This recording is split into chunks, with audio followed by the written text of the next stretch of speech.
PowerPoint, cours 4. Nous allons voir comment mettre en forme d'une manière beaucoup plus simple toutes vos diapositives ensemble. Donc, vous allez vous diriger vers l'onglet Affichage.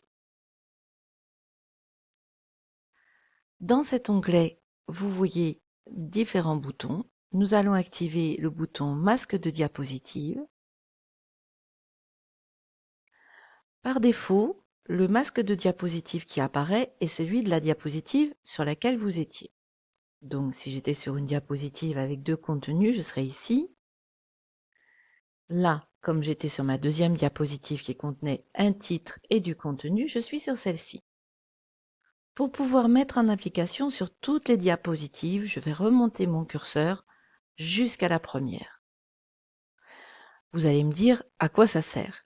Eh bien, je vais pouvoir créer un style de texte pour mes titres, un style de texte pour mes textes avec des styles de puces. Et tout ça va se mettre à jour et tout ça s'appliquera sur vos différentes diapos. Vous pouvez le créer au début ou bien le créer à la fin. Vous remarquez qu'en ayant activé ce masque de diapositive, j'ai un nouvel onglet qui apparaît qui s'appelle Masque des diapositives. Par rapport à d'habitude où les nouveaux onglets apparaissent à la fin, ici, il apparaît au début. Je vais donc commencer à modifier ma police. Je vous rappelle qu'il est plus pratique d'utiliser pour des PowerPoint que vous allez diffuser des polices sans sérif, c'est-à-dire sans les petits bâtons. Je rappelle, ça c'est une police sans sérif. Si je vais sur Accueil, je vais choisir une police avec sérif, type c'est la Times par exemple. Voilà. Et là, vous voyez les petits bâtons en dessous du M. Donc, ce type de police n'est pas à utiliser pour un PowerPoint qui va vous accompagner lors d'une démonstration. Pourquoi? Parce que ces petits bâtons perturbent la vision et donc vous avez un mauvais message qui passe. C'est-à-dire que les gens vont devoir être 2 fois plus attentifs à ce que vous dites et vont être perturbés par le visuel. Donc, il vaut mieux utiliser des polices sans serif, type Calibri, type Arial, type Abadi, enfin celles que vous souhaitez, mais sans serif, c'est plus pratique. Voilà. Ensuite, je peux décider ici de centrer mon titre à l'aide du bouton centrer, exactement pareil que celui sur Word ou sur Excel. Bien sûr, je suis revenu dans l'onglet Accueil pour mettre en forme mon titre. Je peux décider de choisir que mon titre sera en majuscule. Donc j'utilise, comme d'habitude, mon bouton Modifier la casse, que je trouve toujours dans mon onglet Accueil et dans mon groupe Police. Là, j'indique tout en majuscule.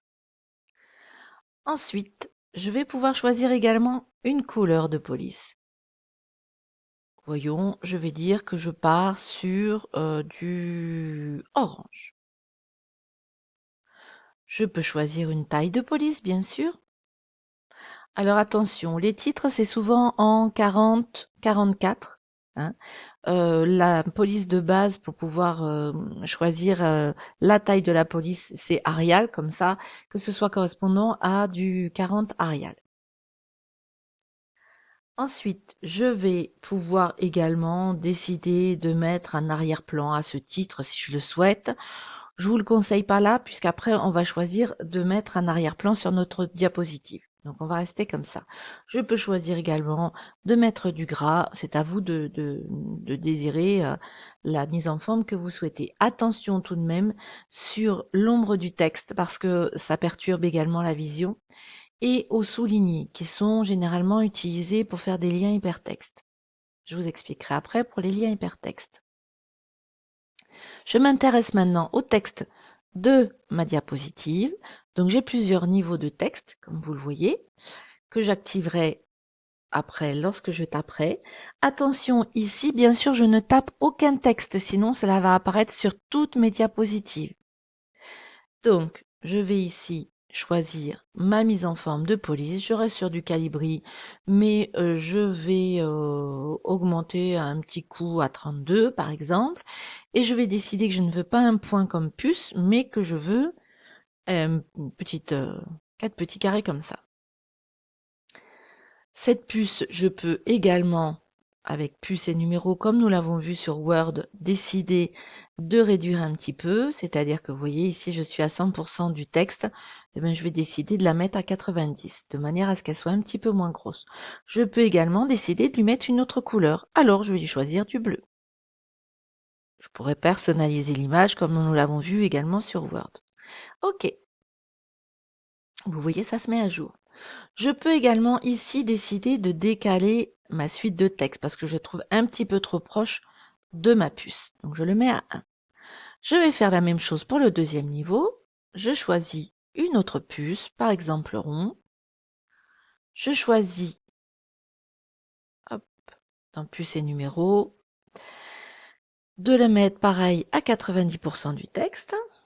Et je choisis, elle, de la mettre en vert pâle. Voilà. Hop, je clique sur OK. Et voilà. Une fois que j'ai modifié mes différentes zones de texte, je vais quitter mon masque de diapositive. Alors, vous allez me dire, je retrouve thème. Vous pouvez également le retrouver dans insertion. Je retrouve style d'arrière-plan, on le retrouve également ailleurs. Donc, je vais fermer mode masque. Voilà. Et ainsi, vous voyez, mes diapositives se sont mises à jour en fonction des couleurs que j'ai choisies. Si toutefois je voulais modifier le texte que j'ai ici, ça serait possible. Je peux le modifier bien sûr sans aucun souci. Je vais mettre du bleu par exemple et je vais augmenter sa taille de police. Bon. Et ici, vous voyez, je retrouve ma petite puce. Si je veux créer une seconde ligne, je fais entrer bien sûr. Et là, si je veux passer au deuxième niveau de puce, j'appuie sur ma touche tabulation double flèche de mon clavier à côté de la lettre A. Et là, je commence à taper suite, par exemple. Et là, vous voyez ma petite puce verte, hop, qui est ici, qui est venue s'installer. Voilà. Si vous souhaitez, par exemple, comme ici, j'ai changé la mise en forme de ma police. Je souhaite réinitialiser ce que j'avais fait auparavant et ce que j'avais prévu dans mon masque de diapositive. Eh bien, je clique juste sur rétablir. Et hop, je reviens sur la disposition précédente. Voilà pour le cours numéro 4.